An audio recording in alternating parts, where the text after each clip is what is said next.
नमस्कार दोस्तों और स्वागत है आपका 100% इंग्लिश के यूट्यूब चैनल पर।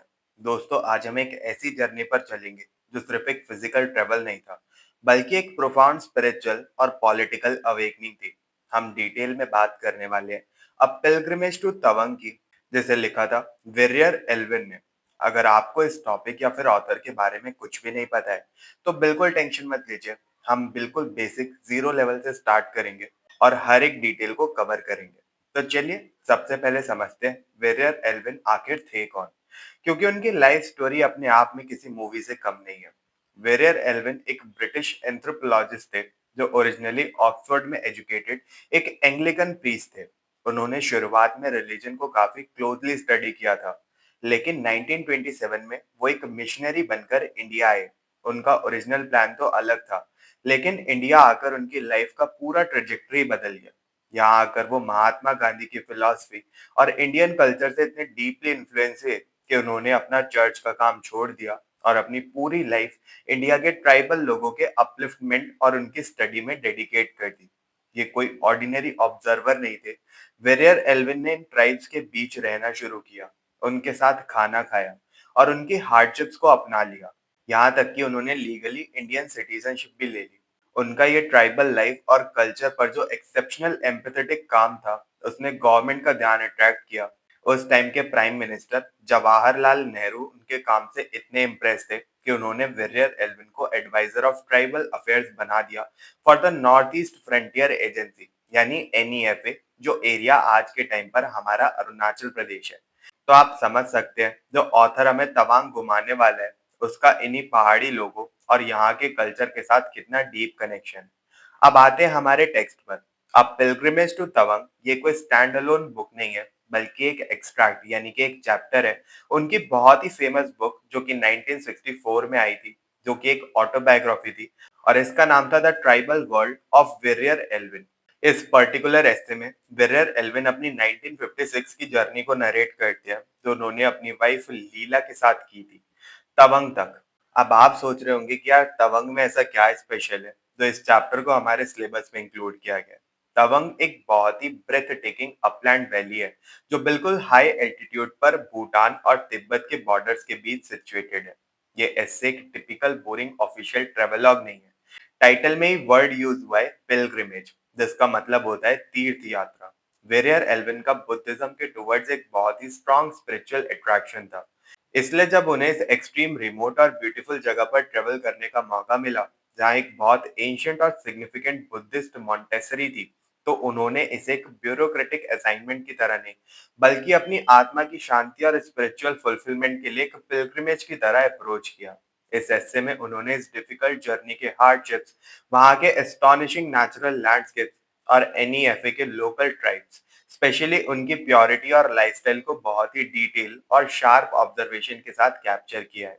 तो दोस्तों ये था हमारा बुक का बैकग्राउंड और ऑथर का इंट्रोडक्शन, जिससे हमने एक सॉलिड बेस बना लिया है ये समझने के लिए कि राइटर किस माइंडसेट से आगे अपने सफर पर निकला था। तो दोस्तों अब जब हमने वेरियर एल्विन और इस टेक्स्ट का बैकग्राउंड समझ लिया है, तो चलिए उनके इस इनक्रेडिबल सफर पर आगे बढ़ते हैं। अब इस वीडियो के सेक्शन में हम उनकी एक्चुअल जर्नी के बारे में बात करेंगे, जो उन्होंने असम के प्लेन से लेकर हाई हिमालयाज तक की थी। ये सफर शुरू होता है चार द्वार नाम की जगह से। अब आपको लग रहा होगा कि ये कोई आसान ट्रैक रहा होगा, लेकिन रियलिटी बिल्कुल अलग थी। इंटरेस्टिंग बात यह है कि जब दलाई लामा ने इंडिया में पॉलिटिकल असाइलम लेने के लिए यही सेम रूट लिया था, तो उन्होंने चार द्वार से बोमदिला तक का सफर जीप में कवर किया था। लेकिन 1956 में विरियर एल्विन और उनकी वाइफ लीला ने ये रफ और अनफॉरगिविंग टर्रेन मेनली ऑन फुट और हॉर्स बैक पर कवर किया। ये जर्नी फिजिकली बहुत ही एग्जॉस्टिंग और पेनफुल थी। रास्ते में विरियर एल्विन को डिम डाउन फ्लाइज और हाई एल्टीट्यूड के वेनेमस इंसेक्ट्स ने बहुत बुरी तरह काट लिया। इन इंसेक्ट्स बाइट का रिएक्शन उनकी बॉडी में इतना सीवियर था कि उन्हें अपने इस सफर के बीच कई बार ब्रेक्स लेने पड़े। लेकिन एक ट्रू पिलग्रिम यानी एक सच्चे तीर्थ यात्री की तरह उन्होंने इस एक्सट्रीम फिजिकल पेन की कोई कंप्लेंट नहीं की। उनके लिए ये हार्डशिप्स एक राइट ऑफ पैसेज थे, एक तरह की फिजिकल परगेशन जो उन्हें उस स्पिरिचुअल और डिवाइन ब्यूटी के लिए प्रिपेयर कर रही थी, जो आगे उनका इंतजार कर रही है। और जैसे जैसे ये लोग बोमडिला से दिरंग वैली की तरफ बढ़े, उनका ये सारा पेन एकदम से गायब होने लगा, क्योंकि नेचर ने उन्हें एक ब्रेथ टेकिंग व्यू से रिवॉर्ड किया। विलियम एल्विंग ने अपने टेक्स्ट में इस टोपोग्राफी को एकदम सबलाइन और मैजिकल डिस्क्राइब किया है। उन्होंने बताया है कि रास्ते में उन्हें ब्यूटीफुल विस्टास और वाइल्ड एल्पलेन फ्लावर्स का एंडलेस टेपेस्ट्री देखने को मिला। ये लैंडस्केप इतना मेस्मराइजिंग था कि उन्होंने इसे a painter's inspiration, a poet's muse, an environmentalist heaven और अ पीस सीकर्स रिजॉर्ट कहा है। यानी एक ऐसी जगह जो एक पेंटर, पोएट और शांति ढूंढने वाले इंसान के लिए बिल्कुल स्वर्ग जैसी है, हेवन जैसी है। लेकिन इस फिजिकल जर्नी का सबसे एक्सट्रीम और रिवॉर्डिंग पॉइंट तब आया जब उन्हें सेला पास क्रॉस करना पड़ा। ये पास लगभग 14,000 फीट की हाइट पर सिचुएटेड है, जहां हवा बहुत पतली और ठंड बहुत ज्यादा है। इसी हाइट पर इस बिटिंग कोल्ड के बीच उन्हें दो खूबसूरत हाई एल्टीट्यूड लेक्स देखने को मिले। लोकल लोग इन लेक्स को इतना सेक्रेड मानते थे कि उन्होंने इनका नाम द आइज ऑफ गॉड रखा था। वेरियर एल्विन इस डिवाइन ब्यूटी से इतने कनेक्ट हुए कि उनका मानना था कि ऐसी जगह पर एक इंसान का सिर्फ शरीर नहीं, बल्कि उसकी आत्मा और माइंड भी नरिश होते हैं। और यहाँ पर अपना लंच करने के बाद ये लोग अपनी फाइनल मंजिल तवंग के 20 माइल्स के डिसेंट पर निकल पड़ते हैं। ये नेचुरल ब्यूटी सच में किसी को भी हिप्नोटाइज कर सकती है। पर इस जगह का असली चार्म सिर्फ पहाड़ों में नहीं, बल्कि वहां के लोगों में था। तो दोस्तों, अब हम सेला पास की उन ठंडी और शांत ऊंचाइयों से नीचे आते हैं और एंटर करते हैं सफर के उस हिस्से में जहां इंसानियत और कल्चर का एक बहुत ही खूबसूरत रूप विलियम एल्विन का इंतजार कर रहा था। अब इस सेक्शन में हम डिटेल में कवर करेंगे एंथ्रोपोग्राफिक एनकाउंटर्स, यानी जब उनका सामना वहां के लोकल मोनपा ट्राइब से हुआ। तवंग पहुंचने से पहले उनका एक्सपीडिशन दिरंग वैली में रुका, जो बोमडिला के हेडक्वार्टर से लगभग 18 माइल्स दूर था। उस जमाने में प्लेन्स में रहने वाले टिपिकल लोगों के माइंड में एक स्टीरियोटाइप था कि रिमोट बॉर्डरलैंड्स के ट्राइबल्स अनसिविलाइज्ड या फिर सैवेज होते हैं। लेकिन वेरियर एल्विंग ने अपने एम्पैथेटिक ऑब्जर्वेशन से इस मिथ को पूरी तरीके से तोड़ दिया। जैसे ही वो मोनपा ट्राइब से मिले, जो कि मंगोलोइड डिसेंट के थे और जिनकी डीप कल्चरल रूट्स तिब्बत से जुड़ी हुई थी, वो उनके बिहेवियर से टोटली अमेज हो गए। उन्होंने अपने टेक्स्ट में इन लोगों को जेंटल, फ्रेंडली, कर्टियस और इंडस्ट्रियस डिस्क्राइब किया था। सबसे हैरान करने वाली बात जो उन्होंने नोटिस की, वो ये थी कि इस पूरे एडर्स सफर में उन्होंने किसी भी दो मोनपा लोगों के बीच एक भी गुस्से वाला शब्द यानी सिंगल एंग्री वर्ड एक्सचेंज होते हुए नहीं सुना। ये उस वक्त के हिसाब से एक बहुत ही बड़ा रेवलेशन था। कल्चर और लाइफस्टाइल की बात करें तो वेरियर एल्विन एक एक डिटेल को कैप्चर करते हैं। उन्होंने नोटिस किया कि मोनपा लोग नॉर्मल बैम्बू के घरों में नहीं रहते, बल्कि उन्होंने माउंटेन्स टर्रेन को अडेप्ट करने के लिए बहुत ही robust two storey stone architecture यानी पत्थर के दो मंजिला घर बनाए थे। ये उनकी एडवांस इंजीनियरिंग स्किल्स को दिखाता था। और अब आती है सबसे इंटरेस्टिंग बात, उनका ट्रेडिशनल ग्रीटिंग स्टाइल। जब भी वेरियर एल्विन किसी लोकल डिग्निटरी से मिलते, तो वो मोनपा लोग उन्हें वेलकम करने के लिए अपनी हैट्स उतारते थे और अपनी जीभ बाहर निकालते थे। पहली बार सुनने में ये अजीब लग सकता है, लेकिन ये एक्चुअली एक ट्रेडिशनल तिब्बतियन ग्रीटिंग है जो प्रोफाउंड रिस्पेक्ट और सबमिशन को शो करती है। वेरियर एल्विंग ने इस जेस्चर को उनकी डीप कल्चरल ऑथेंटिसिटी का मार्क माना। इन लोगों की हॉस्पिटैलिटी यानी मेहमान नवाजी भी नेक्स्ट लेवल की थी। हर विलेज में जब एल्विन पहुंचते, तो उनका स्वागत ट्रम्पेटर्स यानी टोरी बजाने वाले लोग करते थे। उन्हें छोटे छोटे टेंट्स में ले जाया जाता था, जिन्हें वहां के लोकल फ्लावर से बहुत ब्यूटीफुली डेकोरेट किया गया था, और अंदर इंट्रिकेटली कार्व वुडन टेबल्स रखी होती थी। वहीं पर उन्हें ट्रेडिशनल मोनपा बटर टी सर्व की जाती थी। ये टी नॉर्मल चाय नहीं थी, इसमें टी लीव्स, नमक यानी कि सॉल्ट और याक बटर मिक्स होता था। इस एक्सट्रीम ठंडे क्लाइमेट में सरवाइव करने के लिए ये हाई कैलोरी ड्रिंक जरूरी था। हालांकि वेरियर एल्विंग ने इसे मजाक में एक अलार्मिंग कॉन्कोक्शन कहा था, यानी कि एक अजीब और डरा देने वाला मिक्सचर। इसके अलावा वेरियर एल्विंग ने उनकी सस्टेनेबल क्राफ्ट को भी हाईलाइट किया, स्पेशली उनकी ट्रेडिशनल पेपर मेकिंग टेक्निक, जिसे मोन शुगु कहा जाता था। ये पेपर दफने नाम के एक श्रब यानी कि झाड़ी के बार्क यानी कि छाल से बनाया जाता था, और इसका यूज मोनेस्ट्रीज में सेक्रेड बुद्धिस्ट टेक्स्ट को लिखने और प्रिंट करने के लिए होता था। ये उनकी नेचर के साथ एक परफेक्ट हार्मनी को शो करता है। हालांकि एस्से के दूसरे पार्ट में उन्होंने लोहित वैली के मिशमी ट्राइब्स के साथ अपने एनकाउंटर्स को भी डॉक्यूमेंट किया है, जो थोड़े ज्यादा फियर्स नेचर के थे, लेकिन मोनपा ट्राइब के पीसफुल, सिविलाइज्ड और हाईली कल्चर्ड सोसाइटी ने उनके दिल पर एक बहुत ही गहरा असर छोड़ा। इस एनकाउंटर ने उनको इस बात का पक्का विश्वास दिला दिया कि इन ट्राइब्स पर बाहर के कल्चर को फोर्स करना एक बहुत बड़ी गलती होगी। इनको इनके ऑथेंटिसिटी के साथ जीने देना चाहिए। यहाँ पर खत्म होता है हमारा सेक्शन, जिसमें कि हमने कल्चरल इंटरेक्शन वाला पार्ट कवर किया। तो दोस्तों, मोनपा ट्राइब की उस अमेजिंग मेहमान नवाजी और उनकी शांत सोसाइटी को करीब से अब एक्सपीरियंस करने के बाद आखिरकार एल्विन्स अपने सफर की मंजिल पर पहुंच गए। और इस वीडियो का ये section, the spiritual climax of Tawang monastery, इस पूरी जर्नी का सबसे मैजिकल और गूज बम्स देने वाला मोमेंट है। टाइमिंग की अगर हम बात करें, तो ये उनका वहां पहुंचना कोई आम दिन नहीं था। ये एक ऐसा कोइंसिडेंस था जिसे आप ऑलमोस्ट डिवाइन यानी चमत्कारी भी कह सकते हैं। जिस दिन विरियर एल्विंग और उनकी वाइफ लीला तवांग पहुंचे, वो बुद्ध पूर्णिमा की पूर्व संध्या थी, यानी ईव ऑफ बुद्ध पूर्णिमा। और ये कोई नॉर्मल पूर्णिमा नहीं थी, बल्कि ये सिद्धार्थ गौतम यानी कि गौतम बुद्ध के जन्म की 25th 100th एनिवर्सरी थी।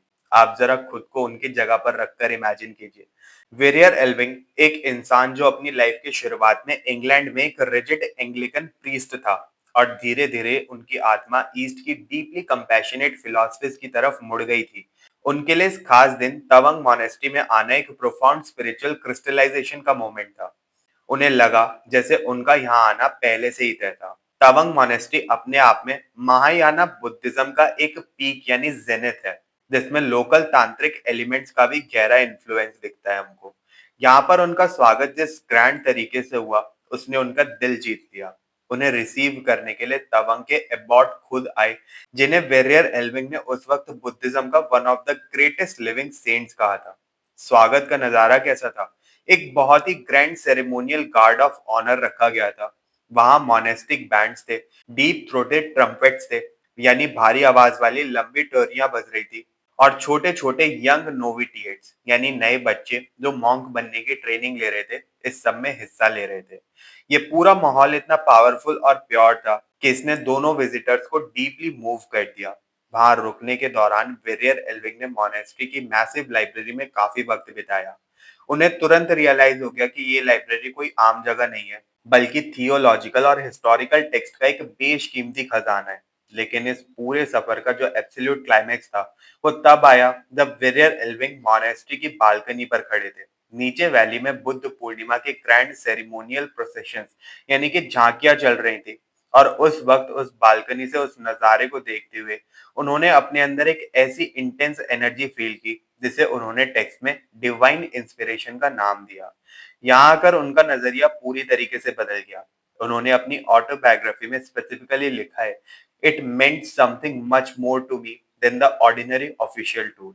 यानी उनके लिए ये सफर कोई आम सरकारी अधिकारी का टूर नहीं था, बल्कि ये सच में एक सैक्रेड पिलग्रिमेज यानी कि एक पवित्र तीर्थ यात्रा बन चुकी थी। इस एक्सपीरियंस ने एल्विन को एक बात का पक्का कन्विक्शन दे दिया। उन्हें समझ आ गया कि इस खूबसूरत और स्पिरिचुअली रिच सोसाइटी पर वेस्टर्न या फिर प्लेन इंडियंस यानी रेस्ट ऑफ इंडिया का कल्चर जबरदस्ती थोपना सिर्फ एक एडमिनिस्ट्रेटिव बेवकूफी नहीं होगी, बल्कि एक मॉरली क्रिमिनल एक्ट भी होगा। तवंग में उनके दिल में बुद्धिज्म के लिए प्यार पैदा हुआ, और वो जिंदगी भर उनके साथ रहा। इसका सबूत इस बात में मिलता है कि जब 1963 में उनकी डेथ हुई, तो उनका अंतिम संस्कार पूरे बुद्धिस्ट राइट के साथ हुआ, और शिलोंग में इसको किया गया। तो दोस्तों, इस तरीके से खूबसूरत तवांग मॉनेस्ट्री ने एक ऑफिशियल पॉलिसी मेकर को हमेशा के लिए एक स्पिरिचुअल पिलग्रिम में बदल दिया। और दोस्तों, अब हम अपने सफर और आज के इस वीडियो के आखिरी लेकिन सबसे इंपॉर्टेंट और इम्पैक्टफुल हिस्से पर आ गए। तवंग के उस प्रोफाउंड स्पिरिचुअल क्लाइमेक्स के बाद जब वेरियर एल्विन वापस आए, तो उनके एक्सपीरियंसेस सिर्फ उनकी मेमोरी या फिर किसी किताब तक सीमित नहीं रहे। इन्हीं एक्सपीरियंसेस ने मॉडर्न इंडिया की सबसे क्रूशियल पॉलिसीज में से एक को जन्म दिया, जिसे हम the legacy and the tribal Panchsheel के नाम से जानते हैं। आप सोच रहे होंगे कि उस वक्त ट्राइबल पॉलिसी को लेकर एक्चुअली प्रॉब्लम क्या थी। दरअसल 1950s में इंडिया के इंटेलेक्चुअल्स और पॉलिटिशियंस दो बिल्कुल एक्सट्रीम हिस्सों में बटे हुए थे। एक तरफ थे आइसोलेशनिस्ट, ज्यादातर पुराने ब्रिटिश ऑफिसर्स, जो चाहते थे कि इन ट्राइब्स को बिल्कुल अलग थलग एक नेशनल पार्क की तरह रखा जाए, ताकि बाहर की दुनिया उन्हें करप्ट ना कर सके। दूसरी तरफ थे एसिमिलेशनिस्ट, जैसे जीएस कुरियन, जिनका मानना था कि इन ट्राइबल लोगों को जल्दी से जल्दी मॉडर्न मेनस्ट्रीम इंडिया में मिक्स कर देना चाहिए और उनकी अलग आइडेंटिटी को खत्म कर देना चाहिए ताकि देश एकजुट हो सके। लेकिन वेरियर एल्विंग, जिन्होंने मोनपा ट्राइब के रिच और पीसफुल सोसाइटी को अपनी आंखों से देखा था, उन्होंने इन दोनों एक्सट्रीम्स को रिजेक्ट कर दिया। उन्होंने 1957 में अपनी मास्टरपीस बुक लिखी जिसका नाम था फिलॉसफी ऑफ एनईएफए। इस बुक में उन्होंने एक मिडल पाथ यानी बीच का रास्ता प्रपोज किया। उनका कहना था कि हमें इन बॉर्डर लैंड्स में मॉडर्न हेल्थ केयर, एग्रीकल्चर और एजुकेशन तो देनी चाहिए, लेकिन उनका कल्चर और उनका साइकोलॉजिकल फ्रेमवर्क डिस्ट्रॉय किए बिना। Prime minister Jawaharlal Nehru Elwin के इस विजन से इतने डीपली इंस्पायर हुए कि उन्होंने इस फिलॉसफी को 5 प्रिंसिपल्स में समराइज कर दिया, जिसे हम ट्राइबल पंचशील कहते हैं। ये 5 प्रिंसिपल्स थे: इंडिजिनस डेवलपमेंट, ट्राइब्स को अपने खुद के जीनियस और कल्चर के हिसाब से डेवलप होने दो और उन पर बाहर की वैल्यूज मत थोपो। प्रोटेक्शन ऑफ राइट्स, उनके लैंड यानी जमीन और फॉरेस्ट यानी जंगलों के राइट्स को स्ट्रिक्टली प्रोटेक्ट किया जाए ताकि बाहर के लोग उन्हें एक्सप्लॉइट ना कर सकें। लोकल एडमिनिस्ट्रेशन, एडमिनिस्ट्रेशन चलाने के लिए वहां के लोकल लोगों को ही ट्रेन किया जाए। मिनिमल इंटरवेंशन, सरकार उन्हें ओवर एडमिनिस्टर ना करे, वहां के ट्रेडिशनल काउंसिल के थ्रू ही ज्यादातर काम हो। ह्यूमन कैरेक्टर, प्रोग्रेस का अंदाजा इस बात से न लगाया जाए कि सरकार ने कितना पैसा खर्च किया, बल्कि इस बात से लगाया जाए कि उन लोगों की जिंदगी और कैरेक्टर में कितनी क्वालिटी आई। इस डेलिकेट काम को जमीन पर उतारने के लिए नॉर्मल आईएएस ऑफिसर्स का सिस्टम काफी नहीं था, इसलिए एक स्पेशल डेडिकेटेड फोर्स बनाई गई जिसे आईएफएएस, इंडियन फ्रंटियर एडमिनिस्ट्रेटिव सर्विस कहा गया। इन ऑफिसर्स जैसे लेजेंडरी मेजर बॉब काथिंग ने इन एरियाज में जाकर लोकल लोगों की तरह खाना खाया, उनके साथ रहे और बिना फोर्स यूज किए धीरे धीरे उन्हें इंडियन आइडेंटिटी के साथ जोड़ दिया। उन्होंने कॉलोनियल एरा के इनर लाइन परमिट को एक्सप्लॉइटर्स को बाहर रखने के लिए एक ढाल, एक शील्ड की तरह यूज किया। अब आता है इस पूरी कहानी का अल्टीमेट टेस्ट, 1962 का सीनो इंडियन वॉर। जब चाइना की पीपल्स लिबरेशन आर्मी ने अटैक किया तो उन्होंने तवंग, दीरांग और बॉम्डिला को ऑक्यूपाई कर लिया। चाइनीज आर्मी ने वहां एक बहुत ही चालाक हार्ट्स एंड माइंड्स कैंपेन चलाया। उन्होंने अपने आप को लिबरेटर्स यानी मुक्तिदाता दिखाने के लिए किसी भी लोकल कस्टम को नुकसान नहीं पहुंचाया और तवंग मॉनेस्ट्री को बिल्कुल अनटच्ड रखा। लेकिन यहाँ पर विरियल एल्विन की पॉलिसीज का सबसे बड़ा मैजिक हमको देखने को मिला। इतनी कोशिशों के बावजूद मोनपा ट्राइब और वहां के लोकल्स ने चाइनीज फोर्सेस को सपोर्ट नहीं किया। वो इंडियन स्टेट की तरफ फियर्सली लोकल ही रहे। क्यों? क्योंकि अब पिलग्रिमेज टू तवंग से निकली उस फिलॉसफी की वजह से इंडियन एडमिनिस्ट्रेशन ने उन्हें कभी सब्जेक्ट्स यानी गुलाम की तरह नहीं समझा, बल्कि रेस्पेक्ट और डिग्निटी के साथ ट्रीट किया। और यही तो चाहिए यार एक इंसान को। जब वॉर के बाद इंडियन एडमिनिस्ट्रेशन वापस आया तो उनका दिल खोलकर स्वागत हुआ। आज भी अरुणाचल प्रदेश में इंसर्जेंसी या फिर एंटी नेशनल मूवमेंट्स का ना होना एल्विन के इसी विजनरी पॉलिसी का नतीजा है। तो दोस्तों, अब पिलग्रिमेज टू तवंग सिर्फ एक पहाड़ी सफर की कहानी नहीं है, ये कहानी एक इंसान के ट्रांसफॉर्मेशन की, एक सिविलाइजेशन की रेस्पेक्ट की और एक ऐसी पॉलिसी की जिसने एक मॉडर्न नेशन स्टेट को सिखाया कि किसी दूसरे कल्चर को अपनाने के लिए उन्हें कॉन्कर करना जरूरी नहीं है, बल्कि उन्हें समझना जरूरी है। वेरियर एल्विंग ने साबित कर दिया कि सच्ची नेशनल इंटीग्रेशन बंदूकों से नहीं, बल्कि एम्पैथी और रेस्पेक्ट से आती है। उम्मीद है आपको इस डीप डाइव से ये ऐसे बिल्कुल अच्छे से क्लियर हो गया होगा। अगर आपको ये वीडियो पसंद आई हो तो इसको लाइक और शेयर जरूर करें। अगर आपके कोई भी डाउट्स हैं तो आप कमेंट सेक्शन में जरूर से पूछ सकते हैं। 100% इंग्लिश चैनल को सब्सक्राइब कर लीजिए और ऐसे डिटेल्ड और इंसाइटफुल वीडियोस के लिए। मिलते हैं फिर अपने नेक्स्ट वीडियो में। तब तक के लिए happy studying and best of luck for your upcoming examinations.